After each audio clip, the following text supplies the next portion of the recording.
जब कोई पत्नी पोछा लगा रही हो और पति उस पोछे के ऊपर गीले फर्श पे बेखौफ घूम रहा हो तो सोचो उस पति का क्या होता है।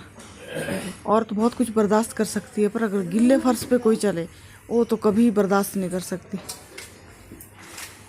तो हेलो जी, राधे राधे सभी को। सुबह सारा काम ख़त्म करके मैं लगी थी कपड़े धोने। धो के मैंने सुखा दिए धूप में, क्योंकि आज बहुत अच्छी धूप लगी हुई थी, बहुत ही मस्त धूप लगी हुई थी और इतना अच्छा वो था भी चलो सारे कपड़े सूख जाएंगे। उसके बाद मैंने धो लिया वॉशिंग मशीन वगैरह, क्योंकि इसको भी साथ साथ रोज़ धोना पड़ता है, गंदा हो जाता है पूरी तरह से। नल के सारे मैंने धो लिए। बाथरूम वगैरह मैं कपड़ों के साथ साथ ही धो लेती हूँ, जब कपड़े धोती हूँ उसके बाद लगी थी मैं करने, क्योंकि औरतों के काम ऐसे चल ही रहते डेली के काम होते हैं, बार बार भी क्या मतलब बताना इनके बारे में। उसके बाद मैंने कर लिया था सूखे कपड़े से इसको साफ़, नहीं तो फिर पानी के दाग पड़ जाते हैं ना इस पर, अजीब से मतलब बहुत गंदे जैसे। तो यहाँ देखो जी, टाइलें साथ साफ कर दी थी मैंने साफ़, क्योंकि यहाँ पानी के छिट्टे पड़ते रहते हैं। बच्चे भी हाथ धो के ऐसे छिट्टे पड़ ही जाते हैं, छिट्टे चाहे बड़े चाहे बच्चे कोई भी है। बच्चे हमारे उतने छोटे तो नहीं है, पर तब भी छिट्टे तो सबसे ही पड़ जाते हैं। तो उसके बाद लगी थी मैं पोछे लगाने की तैयारी करने, और जैसे ही मैं पोछे लगी लगाने वैसे ही आ गए जी पतिदेव जी नहा धो के, और लग के बोलने भी मैंने पूजा करनी थी, क्योंकि उनको जाना था जल्दी। तो मैंने बोला भी आ जाओ, अभी तो मैं गिल्ला पोछा ऐसे फेर रही हूँ। हमारी आदत है भी हम पहले गिल्ला पोछा पूरे फर्शों में फेर लेते हैं ताकि उसका मैल उगड़ जाए, और उसके बाद फिर दोबारा 2-3 बारी मतलब हम पोछा फेरते हैं फर्श पे। तो इसलिए बेखौफ घूम रहे थे मेरे पतिदेव यहाँ पोछे में।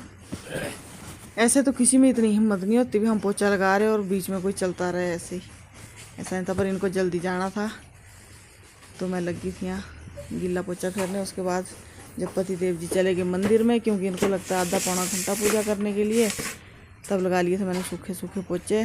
और उसके बाद चला दिया था पंखा फुल स्पीड में ताकि पोछे जल्दी सूख जाए। ये देखो जब चले गए पति जी पूजा करने और मैं पोछा धो के तब लगी थी मैं सूखे पोछे दोबारा से लगाने।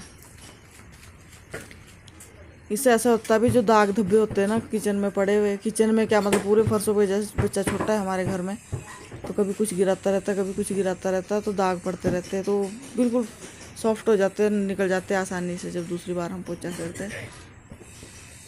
तो यहाँ लगा लिया मैंने पोछा, क्योंकि पोछे भी डेली का काम हो जाता है लगाना, छोटे बच्चे के साथ तो स्पेशली डेली लगाने पड़ते हैं। तो जब मैं सारा काम करके फ्री हुई तो मेरे को याद आया कि मैंने आटा भी गूंद रखा है बाद में, क्योंकि सवेरे आटा कम था। और तो मैंने अभी चपातियाँ लगानी है। आज लगी मैं लंच में चपातियाँ लगाने, बहुत दिनों बाद। ऐसे मैं सवेरे बना देती हूँ दिन की चपातियाँ भी, क्योंकि थोड़ी सी बनती है। आज इसलिए बना रही हूँ क्योंकि सवेरे आटा का थोड़ा सा था, तो मैंने जो था वो बना दिया, बच्चों को स्कूल भेज दिया था और ब्रेकफास्ट लाइक तो हो गया था हमारे, क्योंकि आटा था परे 7 कमरे में, वहाँ था सोया हुआ ध्रुवित, तो बच्चे को छेड़ना अच्छी बात नहीं। तो सुबह जब वो सोया हुआ आराम से, क्योंकि फिर पूरा दिन तो चला ही रहता है, इसलिए जब वो उठा तब गूंद लिया था मैंने आटा। और अब मैं लगी 3 में लंच में बनाने चपातियाँ, थोड़ी सी बनाऊँगी चावल, थोड़ी सी चपातियाँ बस।